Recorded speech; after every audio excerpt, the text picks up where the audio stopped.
Bonjour tout le monde, j'espère que vous allez tous très bien. On y va pour le petit tirage des runes. Donc voici mes runes en cristal de roche. Comme c'est pas pratique pour la caméra, j'ai fabriqué des petites cartes.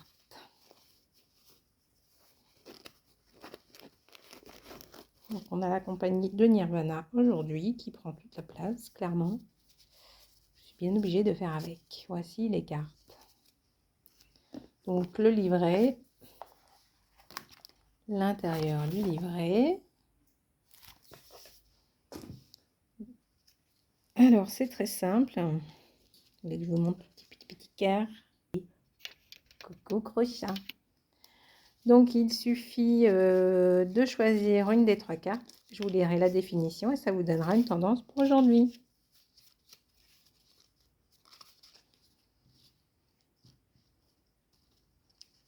C'est bien de faire tous les jours un jeu différent. Qu'est-ce que vous en pensez? Alors, carte numéro 1, carte numéro 2 et carte numéro 3. Enfin, ces cartes-là prennent moins de place, du coup. Voilà. Alors, carte numéro 1. Féu, page 46. Alors, 46. Féu évoque le bien dans les deux sens du terme, celui qu'on a acquis, avoir des biens, mais aussi celui qui est bon pour le monde, faire le bien. Rune du commencement, de l'accomplissement comme la fertilité, elle indique que l'ambition est satisfaite, que l'amour est comblé, que les récompenses sont reçues. L'épanouissement matériel et spirituel demande à être partagé. Gare à la cupidité et à l'égoïsme. Il est juste de profiter de la bonne fortune sans négliger l'importance du partage et du don. La loi de l'abondance passe aussi par la générosité. Veillons également à épargner, soyons vigilants et surtout en période faste à ne pas commettre d'imprudence ni à se laisser griser par le succès. Carte numéro 2, Urus, page 48. Oh, c'est celle d'après. Urus, c'est la force primordiale, le pilier de la création. La rune incarne le courage face à l'incertitude ou à l'adversité, y compris celui de résister ou de se rebeller avec fierté, voire orgueil.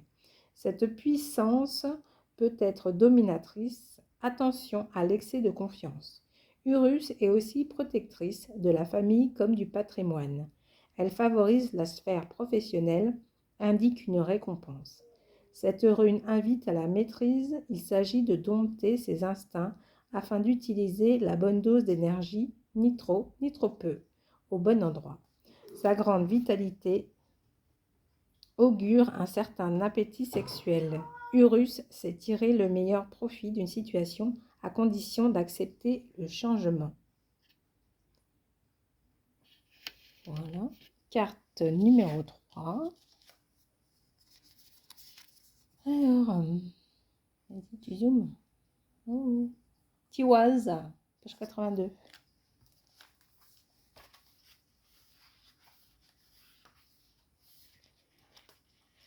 Alors, Tiwaz, déterminée, donne et a du sens. La plus masculine des runes qui indique le code d'honneur des vrais héros, ceux qui sont parvenus à unir force et douceur, courage et compassion. Rune de la maturité, elle promet la victoire à qui sait s'engager avec bravoure et altruisme. Les problèmes juridiques sont réglés, la rencontre annonce une histoire sérieuse et sincère, l'heure est à la confiance. L'énergie est au top, la passion sexuelle au rendez-vous. Le voyage est favorisé, le succès est à portée de main si vous savez faire les sacrifices qui s'imposent. Une figure masculine vous apporte de l'aide, la parole qu'on vous donne est respectée. Voilà, c'était le petit tirage du jour des runes. Alors, qu'est-ce que je pourrais vous demander? Donc, si vous avez regardé la vidéo jusqu'à la fin, mettez-moi un petit signe astrologique en commentaire. Bisous, bisous!